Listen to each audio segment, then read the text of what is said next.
Welcome everybody to this rescheduled meeting of the virtual CICS user group. I'm sorry about the problems we had last time, but Colin and I have had a practice session and we've been talking to each other for the past 15 minutes or so we know everything's working this time and it'll be a brilliant session. So, let's start off. I'm Trevor Eddles. I'm CEO of iTechEd Limited. We're a mainframe consultancy, analysis and technical authoring organization. We're responsible for the content on the virtual CICS website, and we produce the newsletter, and we also look after the virtual IMS user group if you've got colleagues who do that. And as I did say last time, July is CICS's 50th birthday. That was the Monday, the 8th of July. So happy birthday, CICS. The other thing of note, if you are keeping up with these, this is actually our 50th meeting of the user group. Anyway, let's start by running through the agenda for this meeting. As usual, most of the meeting will be taken up with a presentation. And today our guest presenter is Colin Pearce. And his presentation is called How to Solve CICS Enqueue Problems. And a copy of the slides from this presentation will be on the website later today. If you missed our previous meetings, you can download copies of those presentations from the website too, and you can listen again to the whole presentation. There's a link on the resources page of the user group website. So the user group website is fundy.com/virtual CICS, that's all one word, /resources.htm. So following Colin's presentation and any questions you have for him, we'll move on to the latest CICS news and the latest CICS related articles. Feedback request is there to remind me to ask you for your feedback about this virtual meeting, and then I'll give you the dates and times for the next virtual meetings. So that's the plan. I'm anticipating that this meeting will last for around an hour. Anyway, as I just said, today's presentation is from Colin Pearce. Colin has been a ZOS and CICS systems programmer for over 30 years and has been teaching for more than 20 years. He's worked in permanent contract roles. He's installed CICS and related software many times. He's well versed in the application side of CICS. He's written many courses in CICS, namely CICS systems programmers, CICS transaction debugging, CICS command level programming, and CICS internals. And he knows and understands the newer facilities in CICS, such as web services and thread state. He's also pretty good with ZOS, RACF, SMPE, JES2, TSO, ISPF, JCL, storage, vSAN, etc. And he's a whiz on assembler and COBOL programming languages. And he's conducted training courses all over the world: Australia, New Zealand, South Africa, India, Singapore, Malaysia, Hong Kong, Thailand, the Philippines, Netherlands, Belgium, and the UK. And he's taught for IBM in Australia, India, and Singapore. And he's also taught for third-party suppliers. He worked for IBM Singapore for a number of years, and he's currently working at Lloyds Bank. So, Colin, what I'd like to do is thank you very much for being with us today, and I'm going to pass control of the meeting over to you. So let me do that now.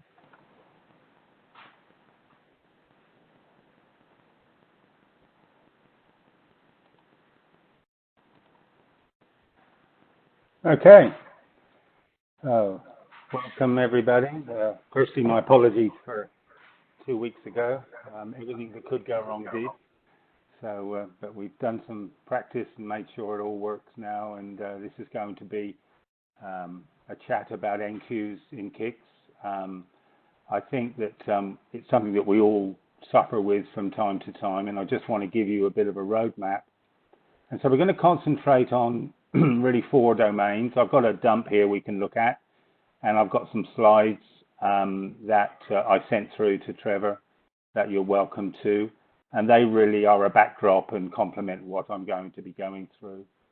So I'm going to be dealing with enqueues that CICS deals with, enqueues that CICS controls, not enqueues that we wait for DB2 or MQ to come back to us, But if we just concentrate on the enqueues that CICS manages, then I think we can concentrate on the domains that are involved in this. And there's 4 domains I want to look at. As you know, 5.4 of CICS has many domains, 53 of them. So, you know, when CICS ESA first came out and there was the domains, there were 16. So from CICS ESA up to CICS TS 5.4, you know, we've had an increase up to 53 domains. So we can see what's happening here. And I must admit, whenever a new release of CICS comes out, I always dump it off to see what new domains are there. So some people say I should get a life, but anyway. So on a dump, what I first do is I come to here, I select a pointer of 7,000, and hopefully I get some response. If I see this DFHKEKCB, then I know I'm looking at a CICS dump because this is the kernel anchor block. So if I, you know, sometimes I've been given a dump to look at and forgot to do this, and you're halfway through and you think, this doesn't look right to me. So I always do the needful, come through here and then basically pick up 7,000. And I always check to make sure that's where the kernel anchor block's loaded, and then I know I've got a dump here to actually look at. So we've got an enqueue dump here. So I want to go through the process and teach you some things about the domains, particularly the dispatcher kernel transaction manager and the enqueue domain. So what we can do is I can go to option 6 of IPCS and just type in verb exit, or from here I can just type in IP verbx. Then I want the IPCS supplied module from CICS that matches the dump taken under the release. And so in this case it's 5.2. So 690, I won't go into why it's this number, but 5.3 is 700 and 5.4 is 710. So quite strange, really. So let's go to the dispatcher domain, because this one I think is quite interesting. I'm going to do 1 for that, and hopefully I get some response here. Okay, so you can see then it's come down, and we've got the heading information of this particular dump. This dump was taken through a CEMT performed dump. So I mean, it didn't happen in terms of CICS falling over, but we had an enqueue, and so we were able to do a CEMT command to dump it off and then have a look and see what's going on. So I'm just going forward with PF8 at this stage. I won't go through the TCB modes because, again, that will take too long, but we'll start here. You can see it says key for summary. Hope you can all see that. The key for summary, what that means is that down below we've got the actual dispatcher domain, and you can see all the headings here, DS token, KE task, and all the different headings here. And what I want to do is, as we're going through here, is just explain some of them, just so you get a better understanding of what it is. So we can see here that we've got the type of task. Just bring my cursor down. We've got the type of task here. So if I'm going to hit PF8 and so that's PF8. You can see here now that either the task is a system task. So here we have the T and the S here, which is what this means. And then if it's an N, it's a non-system task. Well, most of them will be system tasks, apart from when we get into our attached transactions. And then the state of the task tells us what's happening. So D, S, R, A, J, and E. And really, if it's dispatchable, it's ready to go, probably waiting for the CPU. If it's suspended, it's waiting for some event to happen. If it's running, it's currently executing. Resumed early is an interesting one because many of CICS activities run under different TCBs, and the TCBs then run at different priorities. So, for example, the resource owning TCB, which loads programs in, runs at a higher priority than the quasi-reentrant TCB. There's only one each of those, and the resource owning TCB will run on a different TCB, and it may well finish in terms of its priority before other TCBs of a lower priority get control. So we can see here the types of weights, okay? And so as we come down here, I want to explain some of these headings, just so it gives you a little bit more opening up of what all this means, okay? So, you know, we don't get the trans ID here. The dispatcher task is really only involved with the task, so therefore the task number. It's not really interested in the actual transaction ID itself. But two fields to understand. The KE task, this is the TAS entry address. So the TAS entry address is the TAS entry is the representation of the task to the kernel, which we'll have a look at as we go through this particular error situation, this Enqueue situation. We can see here resource type and resource name. But this is what the tasks are waiting on, resource type and resource name. They're two 8-byte fields, and they're held in the transactions DTA. So here's the dispatcher task address, and I mean this is the representation of the task to the dispatcher domain. And so these two fields, and we will look at a couple of these addresses as we go through to just try and consolidate and round it off, so you don't only see it here. We'll actually see it in the dump as well. So I'm just going to go forward, okay? And we can see here we got some of the other tasks. Most of them are system. Now we come to non-system tasks as we come down towards the bottom here of the list, and we can see here that we've got an MQ series. We've got a get weight, okay, and we've got another task which is ZCIO weight DF8ZARQ1. And then we've got an Enqueue, which is file control, data set, record. So really the Enqueue, when it's CICS managed, it does try to, in 8 characters, it does try to highlight and describe what the Enqueue is all about. It gives you an opportunity to do some research through the problem determination guide or even Google, those sorts of areas to get a better understanding of what that means. But this is actually, this particular one here is an Enqueue pool name, and when we get to the Enqueue domain, we will see this particular Enqueue pool name, and then within that Enqueue pool, we'll see what's going on under that. So we have an Enqueue pool, and then underneath that, if we have weights on that Enqueue pool, we have things called NQEAs, which is the Enqueue Q element areas. Okay, a couple of other things I want to just get you. I'll come back up, PS7. Can you see AD here? This is the attaching domain. Okay, now what we would expect to see is that most transactions would go through the attach process. You know, you could probably say 90% go through the attach process. So underneath here, this heading, we would have the 2-character ID of the domain that initiated this particular transaction. So if I hit PF8 again, I come down under this, you can see them all here. So of course, if we're going to go through the attach process, then we must enter CICS through the transaction manager domain, which is the XM domain. So we would expect to see most, if not all, non-system tasks come in through the XM domain. So you can see that here. There's 5 of them here. We've got one, for example, one that didn't come through there. This is the SM system task, or the SMSY, just to give you a difference of what happens. So what this task does, it was initiated by Storage Manager, and this is the one that goes around every so often, and we believe it's about 100 milliseconds, and it looks at the domains to see whether we're going into things like short-on storage. So it checks the cushion sizes.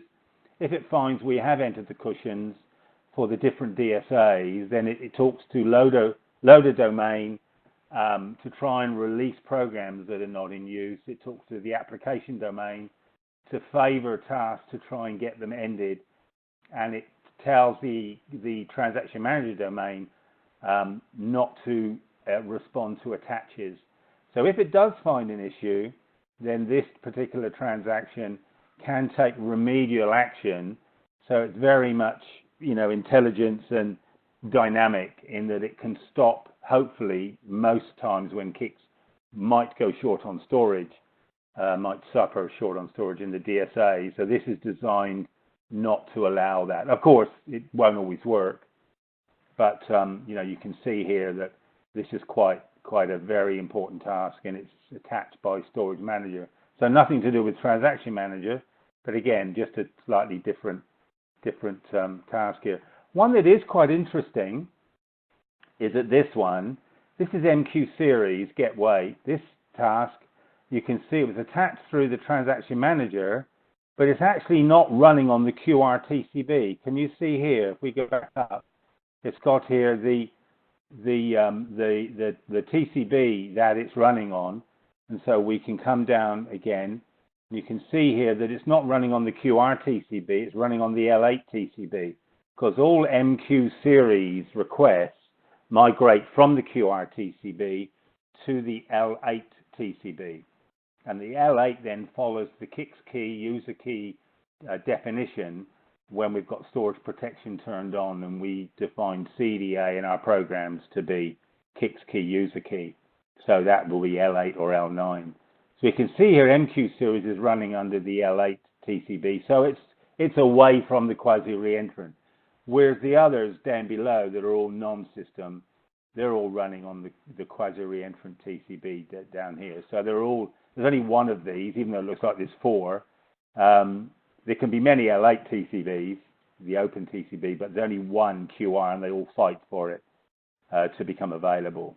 Okay, so what I'm going to do now is, because these four, I'm going to now hit PF11.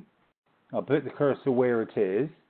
Hopefully that will go right. You can see here that I've come across, and what's happened in the last couple of releases is that they've given us the transaction number, the task number, not the transaction ID. But we can see here that for this particular L8, it's task 41. Then we've got task 37, then task 103, 105, 104, and they're all held in packed decimal format. So they've just been copied out of places like the EIB or the TCA where it's held and put here. And this is something that we've wanted for a long time, because having the dispatcher domain and yet not knowing what task it was, we had to always go back to the kernel to find out what these tasks, what these entries meant. And that way then we kind of, it's kind of a little bit of this, a little bit of that. But although we still go to the kernel for different information, this at least focuses on this. So if you've got a pen and paper, if you could just write down these four, 37, well actually these three, 103, 105, 104. If you could write down those three, and being the task numbers. Okay, so 103, 105, 104. If we come back to the left-hand side, PF10, I'm going to take you back. Okay, then we're going to stay here, and I'm going to come down to PF8. Okay, hopefully we get some good response. PF8, because what it does, it gives us this particular TCB, which is the task that we've just been looking at, 41C, and it's L8001. So this is the open TCB, and the L8 is again the L8 TCB, and then the 3 digits after that are just really arbitrarily defined, and they start at 1 and then go through. So you will see different numbers here depending on how busy you are. And of course, if you are thread safe with your applications and you're running CICS key and user key, then you will see L8 and L9 here in the dispatcher task. So don't be surprised if it's not on the quasi-reentrant TCB, but it's actually on the L8 or L9 TCBs. Okay, so in that sense, then it gives you a real understanding of the separation that's going on when your transactions are running. And I always say, if you are getting into things like thread safe and you want to see what it's like, don't be afraid to dump off CICS and have a look at the dispatcher domain and just see what it's looking like and how it's building up. and that way I think you'll get a much better understanding of that. So okay, so let's go here. Now we've got this resource type and resource name. Let me just come up. You see resource type, resource name. I'm going to come down again. Sorry to bounce you around, but so we've got ZCIO8, DF8ZARQ1. Anything ZC is going to be CICS VTAM. So whenever I see a ZCIO8, I think, oh, okay, CICS terminal control, because I've seen it so often. And when we used to do a lot of conversational applications, we would see this a lot here, because the transaction would, in conversational mode, would issue exec CICS send wait, and then wait on the receive for the user to do something. All right, so it would sit there, and that's why conversational was such a problem area, because it hung on to resources where resources were at a critical point. Not so much now, although there are still areas of concern.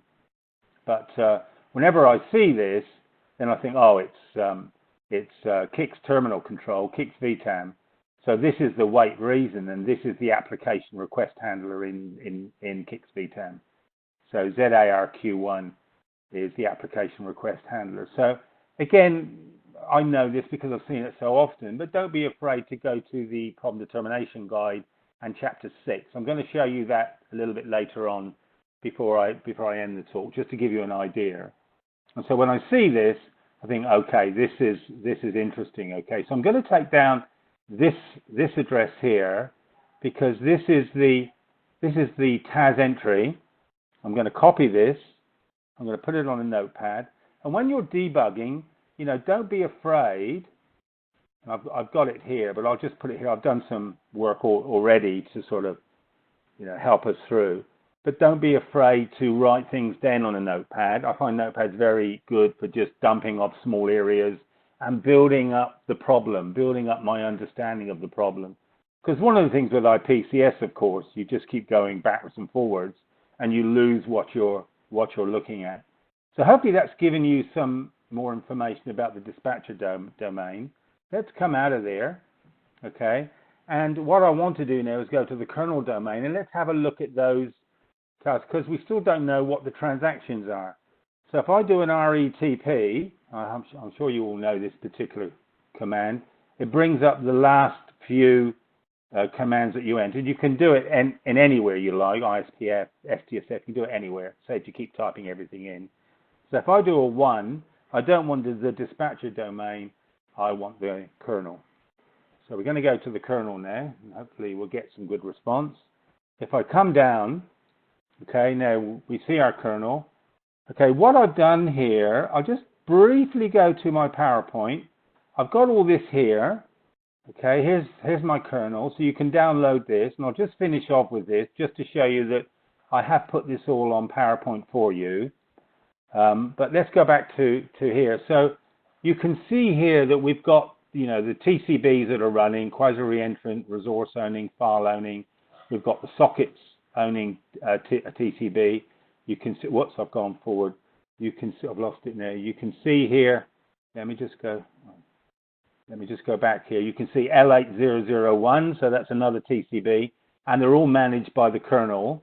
So this is the one that the MQ is running on. And again, if you were thread safe, you would see a lot of these. Okay.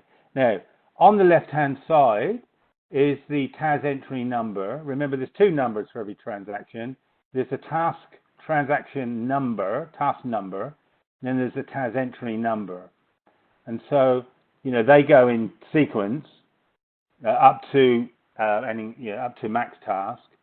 And what we can do then, we can go back to our address, because I want this address, because this is the TAS entry address itself. So if I do a cut and paste here, I come back to this one, and I do a find. I've been through this, so it all should work. I do a find on this one. Okay, and here we are. You see, we're still in TAS entry, but now we're at number 126. And what I do now, I write down some of these areas. Okay, so then that gives me an idea of what's running. These are the kernel stacks, by the way. I won't go into these. If you were with me on the storage violation I did earlier in the year, I covered some of these areas for the stack. This is really when domains talk to each other. and they need to save the environment they're coming from because they're going to go back to it. So this is what I want to do now. I want to take these so we got task 103, and I asked you to write these down. I hope you did. And we got task 103 is CCI. Okay, I'm just going to go up, say, 5. Okay, because we've got task 104 is here. Okay, and task 105 is here. So we've got the 3 tasks that we focused on in the dispatcher domain. There's a CEMT, which is considered to be running, and then CCI, task 104, and CCI again, which is task 103. Okay, so we can get a lot of information out of the kernel. Remember, the kernel knows all and sees all. So to get the transaction IDs, you can always go here, providing you've got the carriage entry number. If that's a bit too much for you, what you can do is go back to the attach processing. So again, RETP. Okay, I come down and I enter number 3 here because this is the one I want. All right, so it's going to pick up number 3, but I don't want the kernel now. I want the transaction manager domain. Okay. Okay, so we can go forward here. Okay, and we can see here then slightly different display, quite lengthy in anyway. And what we see here is, sorry, I've been going backwards and forwards. Sorry if your eyes are missing you. So we got the transaction ID, the transaction number. We've got the TXT. Remember, the definition, the representation of the task to the transaction manager domain, and we've got various tokens depending on which domain it's dealing with. So these are things that get passed in the call from one domain to another. You can see that we've got the DS token, whether it's a system task, and also what's interesting is the start code. How was this transaction started? So if we do an attach process, when we should see a terminal, if we do a start, then we should see an F. If it start with data, we'll see an SD here. So I'm going to come down. I'm going to put my cursor towards the bottom and hit PF8. Okay, come on down again. Okay, PF8. You can see CKTI. This is the CICS Enqueue bridge transaction. Just waits on the Enqueue bridge for information. This was started with data, so it's an exec CICS start, but this is done through CICS, generally at PLT PI time, if you've got MQ in this region, which we have, of course. And then we've got CCI, terminal initiated. We've got CCI here. Again, the transaction numbers. So again, a different view of the same information. So we can see here 103, 104, and then the CEMT is 105. So really, we're dealing with 3 transactions here as part of the Enqueue. Okay, so just to give you some ideas of that. And I always say, write it down, note it down, build up the picture. This is a puzzle, so build up your understanding of the puzzle, put the pieces in, and in that way you'll get to understand the different domains and how they relate to each other. If you remember from the storage violation I did, I was interested in the trace domain. I was interested in storage manager domain, and to a certain extent in the transaction manager domain. But of course, when it comes to Enqueue, I ask the question, why is nothing running? Why is CICS is designed to run transactions? So why is nothing running? So therefore, I must focus on this one. Let's go back to number 1. Come back to my DS. Hopefully it'll. Trouble with IPCS, it doesn't do free mains of the get main storages it gets, so sometimes it fails because it's too much get maining. But this looks right. So I've come back to here now. All right, just to focus down on these, and we can see here that we don't want that. We can see here then we're back to where we were. So what I want to do is I want to look at the FCDSRECD. I want to look at this Enqueue. We know it's CCI. We know it's this one now. So we've got a bit more information. So what I do, I know what this is, but what I can do, I can go to the problem determination guide here, chapter 6, and I can look at the resource name of FCDSRECD. So what I'm doing here now is I'm looking at what does this mean? You know, when I see this enqueue, you know, what is this telling me? So, you know, I read this, and also if necessary, you know, I'll copy it out, put it in a notepad so I can reference it. If I need to have other manuals open, I can always go back to it as I build up my understanding of what's happening here.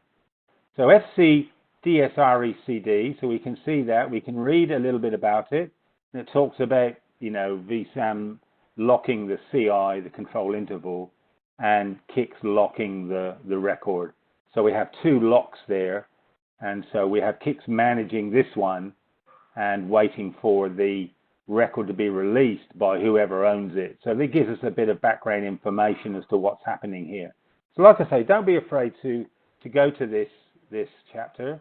Teach you a lot about dealing with weights, and you know, if you get a good understanding of this, it can really help you through there. So we'll go back to here.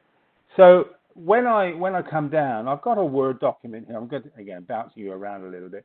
These are the questions that I asked. I can send this through to you. There are a number of questions here that I asked in terms of building up my knowledge, my understanding. You know, how many transactions are involved in the enqueue? There could be 2 or more, or there could be hundreds. So, you know, don't be afraid if you see many in the dispatcher domain, but then in the end, they'll all be waiting on the same resource, and they'll all be waiting in line. One will own the resource, and then all the others are waiting. The names of the transactions, generally they might be all the same names if it's the same application. Their task numbers, what are they waiting on, the resource types and resource names that the transactions are waiting on. Okay, so what is the enqueue PL name? What's the enqueue pool name? And I've just shown you it's this one. All right, we saw that in the dispatcher domain, so it's this one, FCDSRECD. So when I come to that, what I expect to see is this pool name in the enqueue domain. Once I've got this pool name, then I can start to work on the QEAs under that pool name. Every task waiting on an enqueue will be given an NQEA, you know, an enqueue QEA, Q element area. So, and that will describe all the different, each one will describe all the different, you know, what the resources are and what the resource name and what the enqueue name is. And then we can look at what is the resource name that is causing the enqueue. So again, another question. And as I come forward here, then we say, what's the name of the enqueue? And then, you know, what am I going to tell the team? You know, what should happen to solve this enqueue? What do I feel is causing the enqueue, and therefore what should happen to solve the enqueue? So these are the kinds of questions that I'm asking. Again, I can let you have this, and that way then you can sort of ask the same questions. But let's go back to my, and let's go to the enqueue domain, because we have this one here. You can see here it's an enqueue on this enqueue pool, on this NPL, the enqueue pool itself. So I'm going to take a copy of that. All right, and I'm going to do an RETP, and I'm going to do number 2, I'm going to go to this time, we're going to look at the enqueue domain. So enqueue, and this time I'm going to go to number 3. I want to look at not only the high-level information, but I want to look at some of the storage areas as well. Remember, for our enqueue, for our domain names driving it under IPCS, you can have 1, 2, or 3. Not all of them. You get 1, 2, or 3. Again, go to the problem determination guide, and it will tell you. I think it's one of the later chapters. It'll tell you what 2 characters you can use, and what numbers you can use to get more information out of. Okay, so we'll just enter that. We've got our enqueue domain here. Okay, and you can see beginning to come down. Now, CICS builds its own enqueues, so you'll come across enqueue pooled summaries that really CICS uses for its own enqueue, internal enqueues. So we can just come forward, and what we're looking for is the FCDS, okay, RECD. Now, of course, we don't see it here yet. Of course, I could do a find on it, but just to give you as we come through, and we can see here that it's down towards the bottom here. Okay. Okay. So this is what we're seeing here. Okay. Now, what we see under here, we see some statistics here. You know, we've seen enqueue requests that have waited, all right, requests failed, busy, all right. So we see some activity that's going on here under this enqueue name that was given to us in the dispatcher domain. Okay, so as we come down here, we can see now that we've got the enqueue, the QEAs underneath this particular one. You can see a QEA here, and what it will do, it will show you who owns it. The one at the top will be the owner of the enqueue, and then we will have underneath, and you may have many of them if they're all waiting on the same enqueue. You can see that this is a waiter. Okay, so 103 is the owner. Remember, we asked you to take down the task numbers. So 103 is the owner, and 104 is waiting. And then potentially, then we have different transactions and different task numbers as we build up this as we go down through here. So this becomes then, you know, the way we go forward. So as we move forward, I'm going to hit PF8. See, we see other ones here too. There's other file control request pool. So they go on down. All right. So we can see all the way down. There's quite a number of them. Okay. And then we come down to our different blocks. Okay. But I'm going to do a find now. I'm going to take us down quickly to file control DSRECD. Okay, and this is where we have it. And so what we have now, what I'm going to do now, I'm going to just move this up one line. Okay, and you can see here we've got the QEAs under it. Okay, we've got one here and we've got one here, and they actually point to each other. I've got that in your notes, which I'm going to go to now. So what we see here is what we have. Now, let me take you to my PowerPoint, and let me take you to this one. So what we see here is what we see here. Okay, so this is now what we're looking at. Okay, so if I go to my slideshow, so I can show it to you a little bit better. Okay. Hopefully you can see that now. We've got the anchor block. Remember, every domain has an anchor block. Okay, this is the enqueue anchor. All right, it points to the different enqueue pool names, of which there are many of them. I've given you 3 here. So this one here would be the FCDS-RECD. And then, of course, we point to the NQAs that are under that. All right, so I'm going to bounce you around, come back to this one.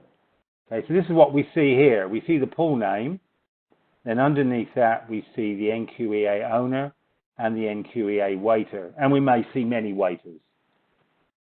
Okay, so our question is, you know, what is the owner? We know the owner, we know the task number of this one now, so that gives us an idea of what's happening. And again, if we forget that one, then it's task 103. So that's the owner.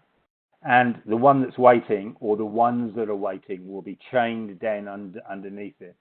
But now we want to ask the question, well, okay, so what are they waiting on? What's the resource name? This is the pool name, but what is it within the QEA that we're waiting on? So when I come down to I'm going to come down to here again and pick up this one.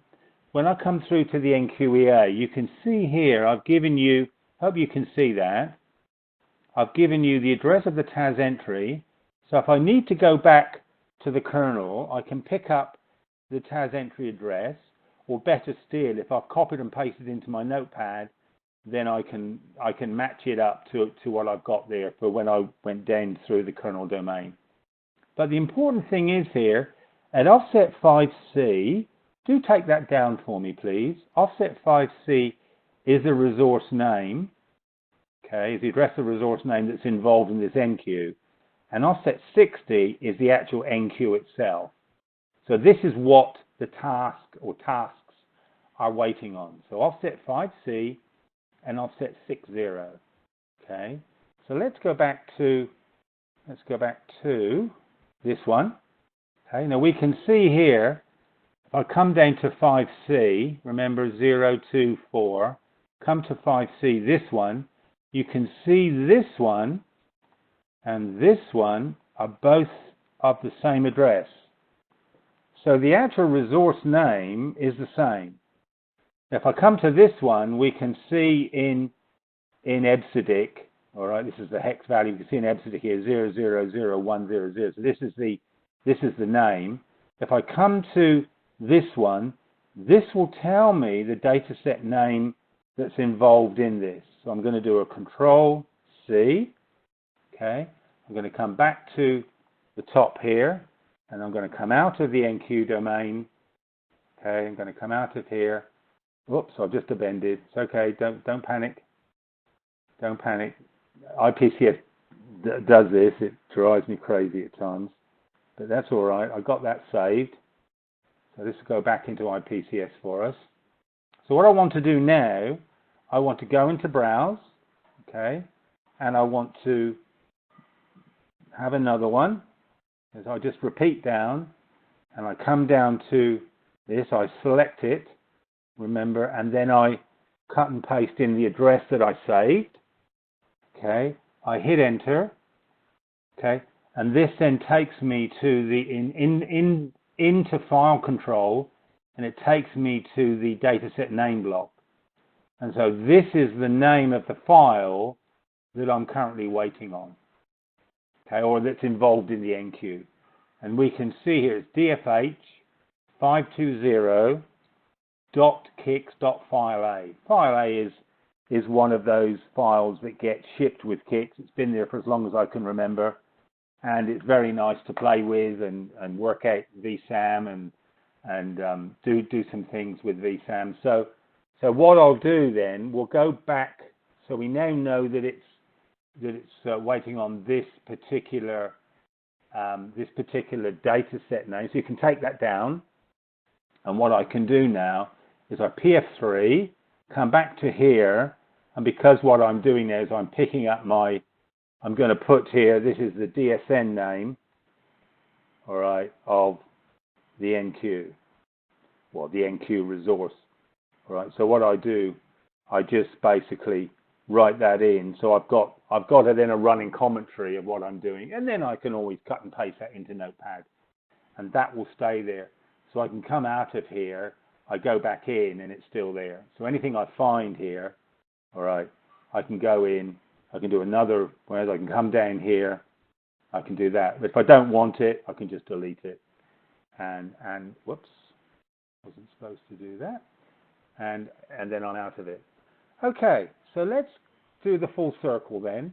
We know that we're waiting on the dataset name. We know we're waiting on the record.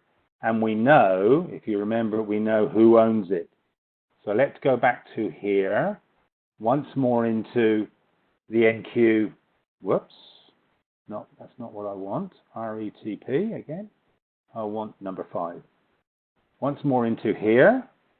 Okay.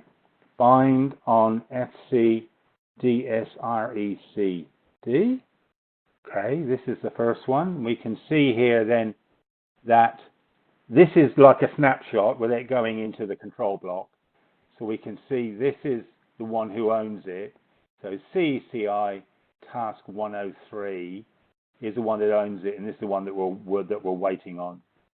Okay, so let's go into the dispatcher domain and then re-find, if you like. Let's go in and re-look at what this one is waiting on. Okay, so task 103.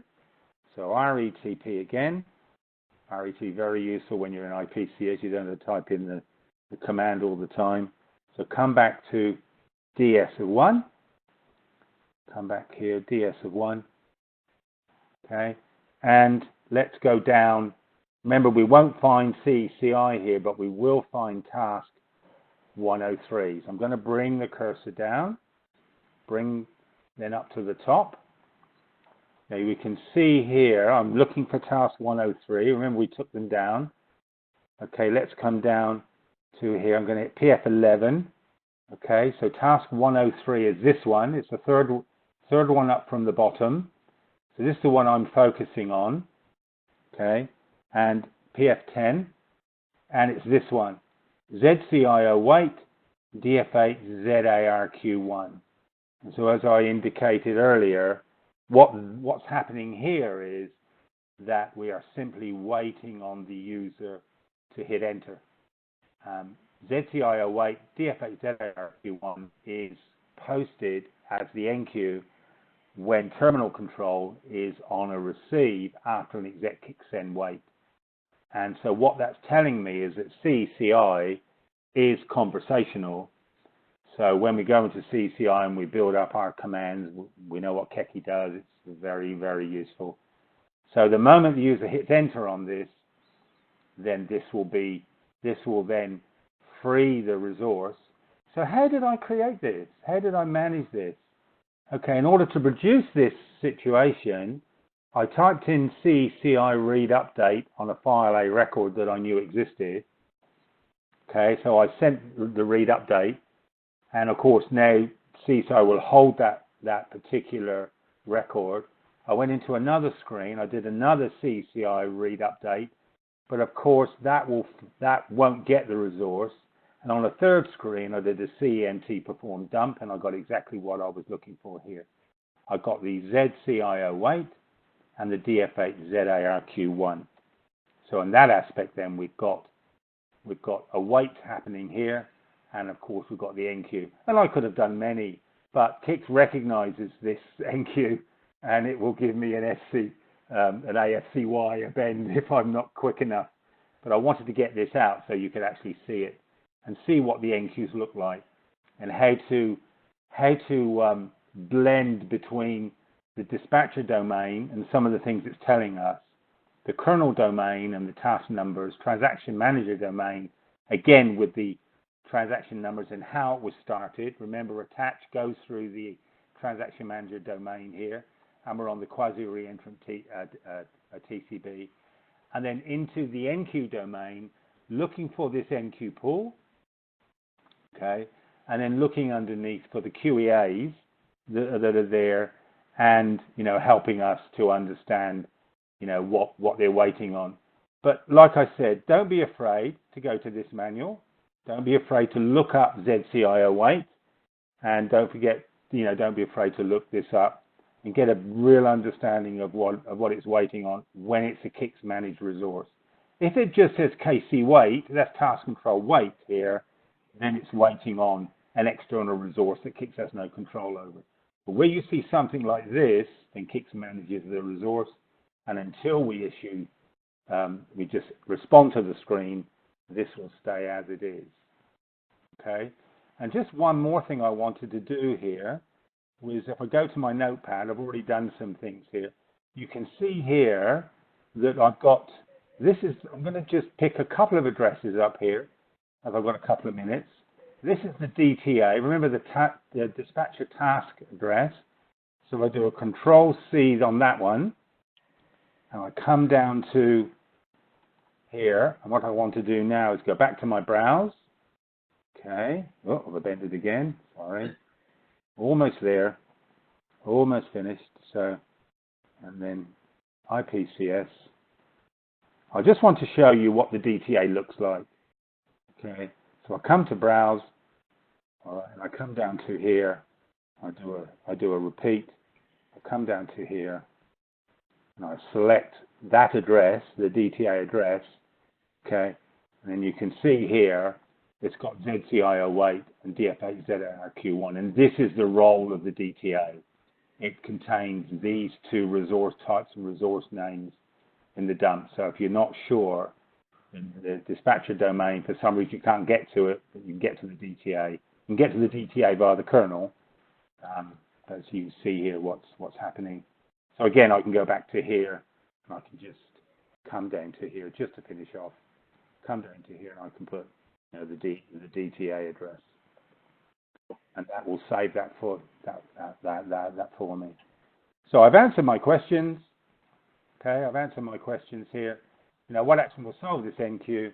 And that's simply for the user on that CCI task 103 to hit enter, and that way we will solve this. And then just to finish off, thank you for listening. Thank you for your time. Hope you found that useful. This is my email address.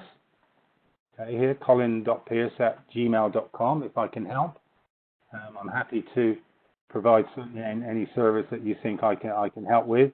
Don't send me your dumps, but because it might be security information in there.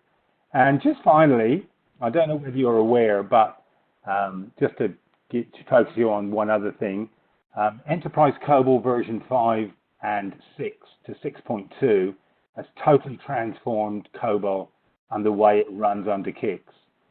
The debugging of that is very different. BLWs are gone, TGTs are gone, and so in order to be able to debug your version 6.2 COBOL, Enterprise COBOL transactions under CICS, then I've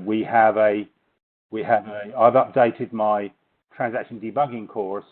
When you can get this link, if you can take it down or just write to me, I'll give it to you. And this has the debugging information, and it's got the course there where I take you through a link, a COBOL call, and a main line. We do OC4s, OC7s, but we use the new COBOL Enterprise 6.2. And as you see, even the COBOL listing is very much different.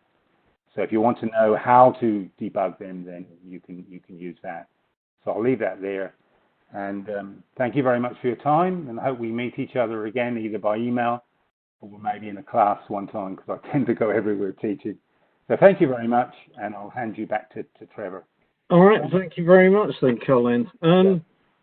If anyone's got any questions, there's a question box, so we'll give you a couple of minutes just to type in any questions.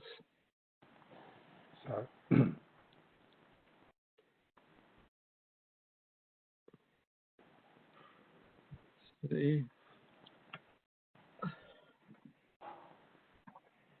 Should I take myself out of? No, hang on a second. See if we've got anyone coming up, because they may want to, or there may be something in your presentation that will answer the question. We'll just see. I mean, if people haven't got questions now, then you can always send them to me afterwards, and I'll pass them on to Colin or Colin. Or you can come to this email address. Just colin.pearce@gmail.com. Okay. All right. Well, I think I will move on then. If any come up in the next few seconds, I'll stop. But otherwise, yeah, thanks, Colin. That was brilliant. Wow. Okay. So many facts. My head is spinning. So I'll stop sharing now. Okay. Yeah. It all made complete sense as you went through. I'm just not sure I can actually repeat every step at the moment. So, no, great stuff. Thank you. And as we're a virtual user group, then please assume that we're giving you a virtual round of applause at this point. Thank you. Right, no, brilliant stuff. Right, let me make myself presenter.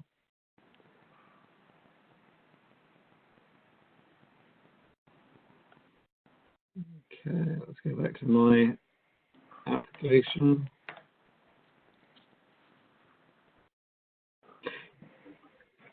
Yeah, great. So thanks, Colin. Okay, we will move on then.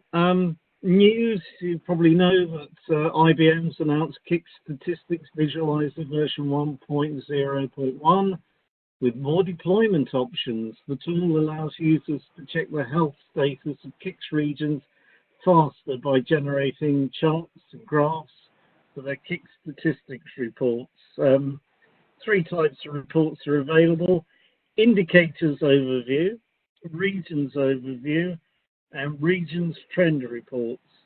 And CICS Statistics Visualizer is provided free, but you have to be a CICS PA user. and there's a link to that on our website. As for articles, 8th of July on Dev Center, we had Avoiding HTTP Outages by Managing Liberty HTTP Endpoints. That was by Eric Fan. And on the 3rd of June, we had CICS CM Adds to New Capabilities, and that was by Satish Tanna. Again, it's on Dev Center. So, as always, can I ask for feedback about this meeting? You can comment on anything good and anything you think we can improve on for next time.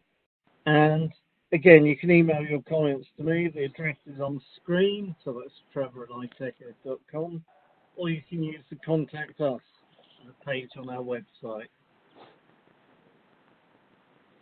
So, coming soon.